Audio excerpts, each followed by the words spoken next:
most decorated track and field athlete.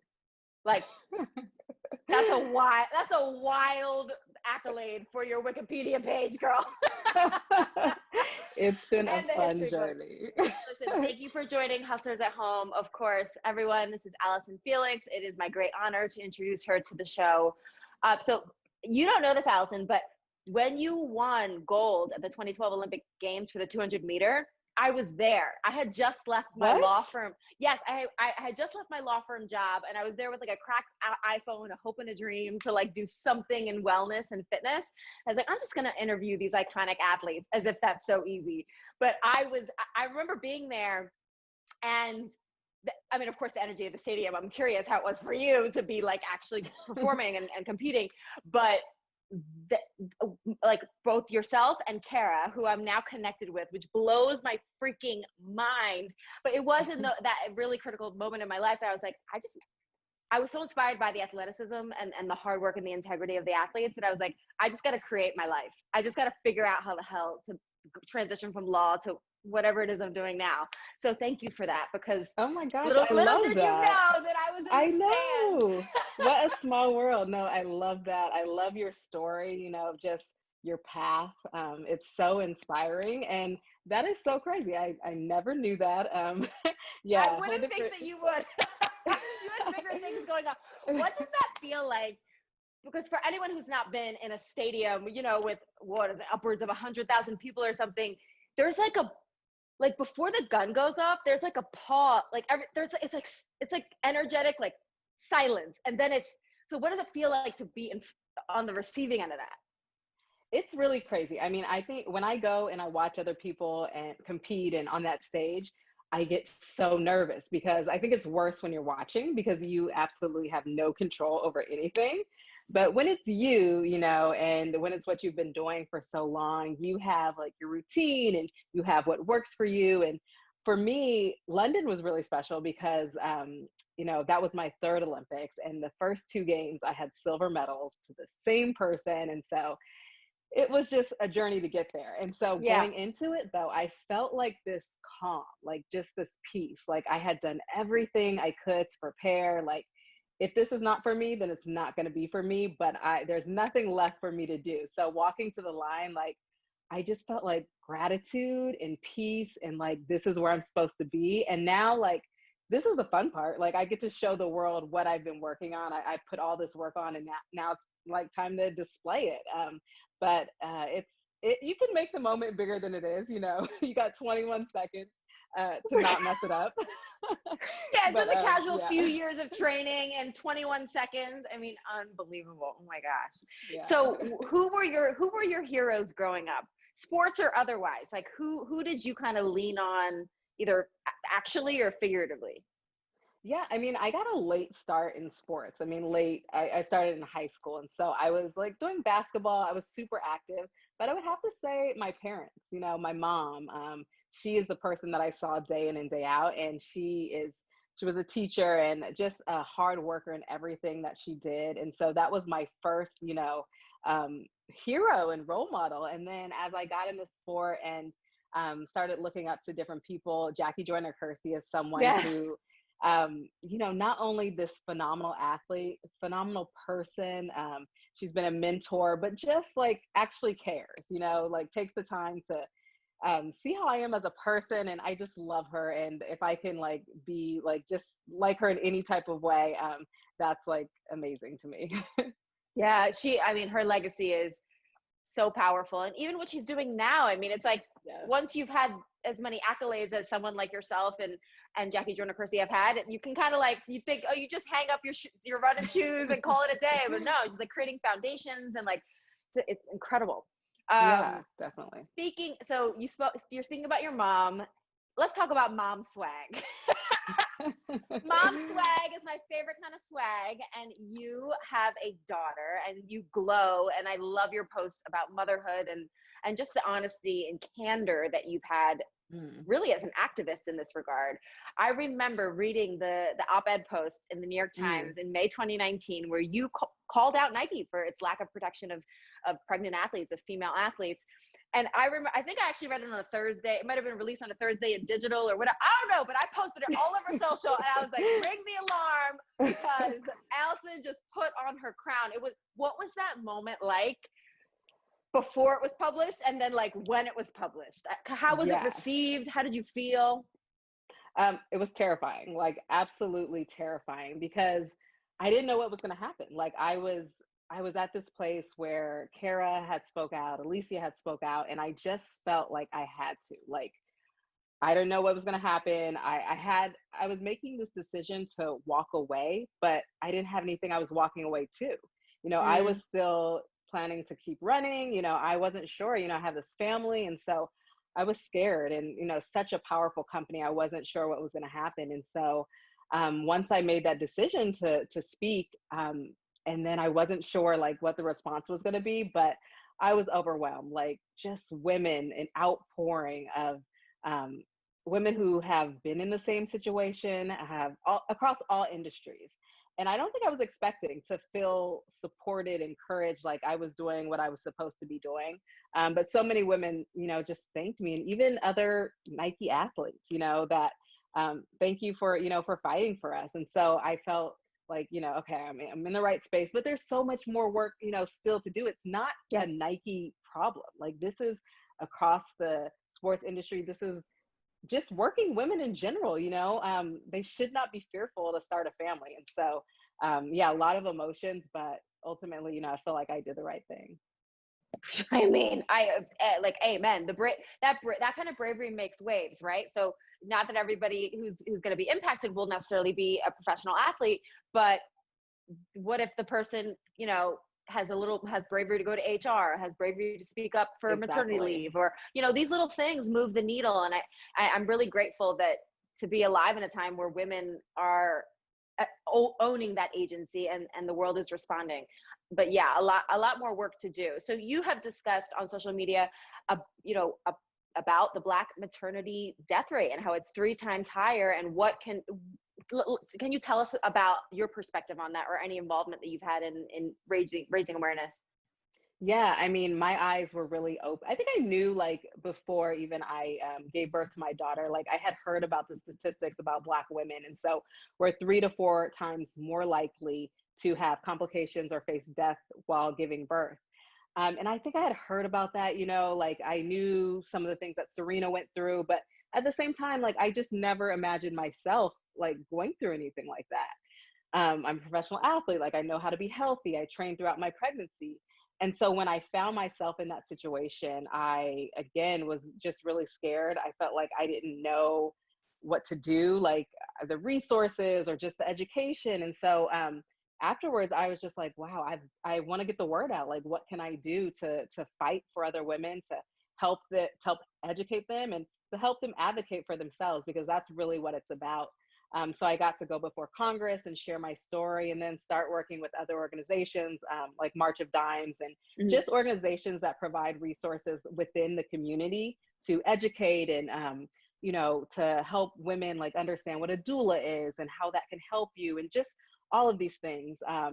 And so it's an ongoing process. And I feel like even right now in the news, we're hearing it's like so many more stories about women who are dying and just having these complications. And we've just got to do better. And so I'm just Mm, continuing my efforts in that area. my God, I mean, it's undoubtedly a health crisis, and I don't think we could Hmm. talk about Black Lives Matter and not talk about this, because it is Exactly. affecting, at least half, or childbearing women, Yeah. in the Black community. So yeah, amen. Thank you for your work on that. What would you say you wish you knew about motherhood before you became a mom?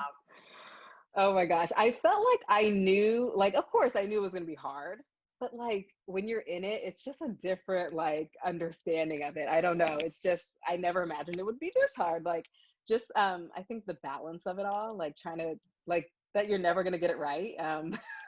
Every day I feel like I'm still like, okay, figuring this out. Like, how do I compete with my daughter? How do I travel with her? How, like, what does our new normal look like? So I guess just like the magnitude of change that your life like goes through, but also it's just so incredible that it's totally worth it. But it's a lot. Yeah, I imagine. And what is training like now? So do you because obviously, I mean, your body goes through a massive intense undertaking, and there's this bounce back culture that I think is really Yeah. fostered in a negative way on Instagram. So what was Hmm. that experience like for you, especially being an athlete, being the one of the top athletes on the planet, and then having to, kind of honor that care? Yeah, I mean, I think even as a professional athlete, like I feel that as well. Like you see so many images of like what you should look like a day after giving birth or, a week. And it's just, it's unrealistic a lot of times. And everyone's journey is different. I think that's what I've been embracing is that strong, like we have this idea of what strong looks like, but strong may not look like that for everybody. And that doesn't mean that you are not. And I think I had Mm. to kind of wrestle with that and be kind to myself. And coming back was just a very humbling experience because, I know how to train, I know how to, get in shape, but this was just totally different, coming back from a C-section and just trying to get to that elite level, but understanding that it was going to take a little bit more time. So for me, I feel like I'm just now starting to really feel like myself again and starting to be able to like sprint like I used to and all of that. So it's definitely been a process. And I just have to constantly, I'm super critical. I think, lots of athletes and just, people in general, we can be so critical of ourselves. So I've really had to like, try to check myself in that way and like, okay, like give yourself some time and be kind. Checking that self-talk is so hard, but Man, it's a battle worth winning, right? Even if the it win is is. like for 2 seconds, before the end of a training session, you're like, I did what I can control. I did my best. Yes. And have your circle, have your tribe, like reinforce that. Like, because sometimes I feel like within ourselves, we're not always going to be able to get that together, but a loved one to be able to be like, to be kind to yourself, like, you're doing it, like you're getting it done. Some days it's one foot in front of the other. Forward is a pace some days. I know, Okay. I don't know how, like, you're on another level, but me, for marathon and ultra marathon training, some days I'm just like, forward is going to be the pace. No, I so admire that. Like that would never be me. Like we all have our gifts, and like that is not one of mine. So I just like bow down at any. Like I'm 5 minutes into a run, and I'm like, okay, like everything's hurting. Like, can we sprint?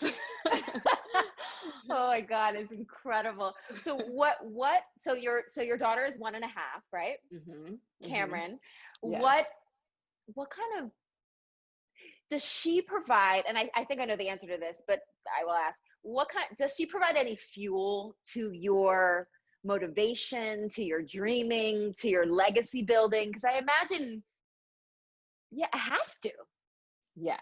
I mean, totally. And I wasn't really sure like what to expect before, I had Cami, but afterwards it's just like I'm a competitor, like I love to win, like I love to get better, I love to, progress. And the motivation shifted, the reason behind everything, when she came along, it was like, no, it's because I want to show her what hard work looks like. I want to show her, how to overcome adversity. And then also, like, even away from sport is like the world that she grows up in. Like, I don't want her to face these same challenges that I've gone through. I want it to look better for her. And so that encourages me to, keep down this path that at times is scary, it's uncomfortable, but it's for her and everyone in her generation, that we keep pushing forward. Yes, we are reaching back and across and up and behind to link up and be better for them 100%. Yeah. But you mentioned you're a competitor, so let's not, this isn't a single dimensional or a one-dimensional conversation. I want to make sure that we're also celebrating all that you were before you had her. And we've Mm. got 2021 Olympics that you are going to slay. What was that like when you got the news, and how has your training been affected at all? Yeah, it was disappointing for sure. I mean, being so focused on a goal And then, you know, I think I definitely had to take time to grieve that it's not going to look how I thought it was going to look. And, um, you know, just to be able to shift, you know, that takes effort, and it's a team effort. Like, I'm the one who's on the track, but there's so many people who pour into me and who help me to be able to have that, and to ask them like, okay, you know, is everybody on board for another year? Like, can we do this? It was a lot. So I had to go through that process. And then once, you know, once I had made my mind up that, you know, we're going to go forward with that, then, you know, I was able to shift the goals and, you know, tweak the training and all of that, to be able to keep moving forward. But, you know, it's been challenging. The tracks, you know, in Los Angeles are still all closed down. We've had to get like super creative with where we train and all of that. And so it's looked a lot different, but that dream and that goal is so much alive that I think it carries me through those difficult days. Mm. What would you say to folks? What's one piece of advice that you would give to folks? Not many people who are watching are probably going to the 2021 Olympics, but races have been canceled, and you know, Yeah. we're just thrown off our game in terms of the finish lines that fuel us, have really been largely taken away. What would you say to someone who's watching who's had that experience? Yeah, one thing that's helped me is like, once I have shifted my goals, it's like, how can I use this time to be better? And what does that look like for me? So I've taken like a look at my nutrition and like some little small things that I'm like, okay, well, let me focus in on this. I have the time that I wouldn't have had before. I want to get better in other areas. And so, you know, for people who might have had like a marathon canceled, or what does my home routine of like caring for my body look like? You know, am I spending enough time rolling out? Am I doing all of the like little stretching and all the things that I can do at home that are like super tedious and, you know, Yes. not that much fun, you know? um, how can I give that more attention? So yeah, like in what ways can we be better? Yeah. What are the small things that give us edge, that when we're in the tornado of, Yes, you know, what life used to be, we're not paying attention to, or we're dismissing? exactly, for sure. What was it like when you arrived? I'm just so obsessed with the mind of an athlete, right? So Mm-hmm. what is it like when you're trying to get your mental game prepped before you arrive, you know, at the Olympic Village or at the starting line, or when does that process start? Actually, I imagine it starts in practice. Yeah, it definitely starts in practice. I love to visualize. I mean, for me, that's a big part of what I do, you know, running through my head, like, what does the perfect race look like? What does it feel like? And really getting in the zone in practice, because when you get out in that stadium and, you know, there's so many people there, there's so many distractions. And so I want to be able to really like zero in on my routine and be able to just focus. And for me, like, I get nervous before big races. And so if I think of kind of technical aspects of the race, you know, what do I need to be doing in the start? What do I need to be doing in the first 20 meters? That takes my mind of how big this moment is. And, Mm. you know, that if I mess up, I got to wait 4 more years to have another opportunity. So really just like having those things in my mind of what I'm going to occupy, you know, my mind with. Wow. And what about cross training, or like, are there fun workouts in your world, or is it just like, this is what I do for a job and I just gotta slay the day? Yes. No, like when I'm deep into training, you know, obviously my time on the track like consumes everything. I'm in the weight room for about 4 days a week. And so that's huge. But I'm in the pool. You Nice. know, that's definitely been something that's good. I've enjoyed my Peloton. It's really more of like my husband's thing. But to me, you know what? I will say it's the most humbling thing ever. Because so many times I'm on it and I'm like, am I a professional athlete? Like, I thought I was, but like, maybe I'm not. Like, so I love it. I've really been enjoying, like, you know, just it's something that's totally different and not natural for me. So that's been fun as well. Well, you participated in the ESPN All-Star ride, so thank you for Yes. indulging us with your time in that. But it is incredible to think about like the precision of training, and what does lend itself to you know, another type of cross training, and what Oh maybe is yeah. for after retirement when you're going to explore, you know, lots of random stuff, because your body, you know, is is your job. I don't think I'll ever be like a cyclist, or that will ever be my thing, but I will totally like push myself. I'm all about like getting better. So wherever I start out with, like, okay, I know that I can keep pushing myself here. So that's what I'll be doing. That's amazing. Well, Allyson, we're almost at the end of our time. Do you have a question for me? You can put the host in the hot seat. Yes. Okay. So I love to know like the motivation behind what people, do. But I guess I'm curious, like just in this time of COVID, how have you continued to stay motivated? And like, do you have any like tips or secrets to like keep pushing, especially on those challenging days? Because I know that like it's a roller coaster, like you have those good days, but you also have those bad days. So when you're having like a more challenging day, like what is getting you through that? Two things: process and purpose. I think the folks we most admire, yourself included, have a process. They have some kind of process that keeps them keeps us showing up when we don't feel like it, especially when we don't feel like it, because most of the time you might not feel like it. Like the toughest workouts, especially when you know exactly what's ahead, you're like, I don't really want to do that, but you know that you've established a process and the discipline to support it. So whether it's waking up and making my bed, making sure that I ordered groceries so that when I get into the kitchen, there actually is fuel that is nourishing, and I'm not just going to grab, whatever's in the cabinet. And so there's the process piece that informs discipline and habit building. And there's the purpose piece. I think folks are hunting motivation when they should be establishing purpose. Motivation is like, motivation is like you come across an Instagram photo and you're like, oh yeah, she's fierce. And that's good. That's a nice little lift. That's a nice little, a little nod of the crown to a fellow queen. But purpose is like what you've said with Cameron. Purpose is like, for me, is honoring the legacy of my family. I grew up in a Puerto Rican Cuban household, and it's very important for me to establish and write a story that honors the thousands of people who came before me. So that actually, I love that. All the little decisions that we make every day are they're not easy, but they're simpler to make when we've established a purpose that we know we have to stand behind. So I would say it's purpose and process. But you've got that. I mean, you have that, right? I mean, I think every high functioning person has that. Yeah, no, I love that. I love that because I mean, so many people look to you on those days, you're giving that inspiration and that hope, and you're that person. So I find it really interesting to hear, what's behind that, and it makes total sense.